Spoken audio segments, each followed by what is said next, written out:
నిజామాబాద్ నుంచి నిర్మల్ వెళ్తున్న ఆర్టీసీ బస్సులో ఓ ప్రయాణికుడు 2 లక్షల నగదు ఉన్న తన బ్యాగ్ను మర్చిపోయాడు. దాన్ని గమనించిన బస్సు డ్రైవర్, కండక్టర్ వెంటనే డిపోలోని ఆర్టీసీ సిబ్బంది సమాచారం అందించగా వారు బ్యాగ్ పోగొట్టుకున్న ప్రయాణికుడికి అందజేశారు. కాగా ఆర్టీసీ డ్రైవర్, కండక్టర్ తీరుపై అభినందనలు వెల్లువెత్తుతున్నాయి.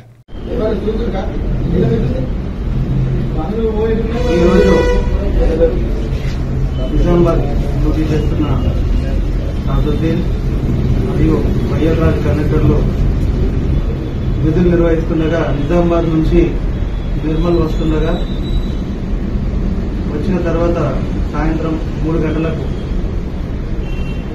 బస్ స్టేషన్లో అప్పటి వరకు ప్రయాణం చేసిన ప్రయాణికుడు తన దగ్గర ఉన్న 2 లక్షలతో విలువ కూడిన బ్యాగ్ను బస్సులో మర్చిపోవడం, వెంటనే ఆ బస్సు యొక్క కండక్టర్, డ్రైవర్ గారు ఆ బ్యాగ్ తీసుకొని ఆర్టీసీ అధికారుల దగ్గరికి వచ్చి ప్రయాణికులకు అందజేయాలని కోరగా వారి వివరాలను తెలుసుకొని అన్ని ధృవీకరించిన తర్వాత ఈరోజు ఇదే సమయానికి 5 గంటలకు వారికి అదే కండక్టర్, డ్రైవర్ మరియు ఆర్టీసీ అధికారుల మీదుగా వాళ్లకు సంబంధించిన 2 లక్షల నగదు రూపాయలను వారికి అందజేయడం జరిగింది.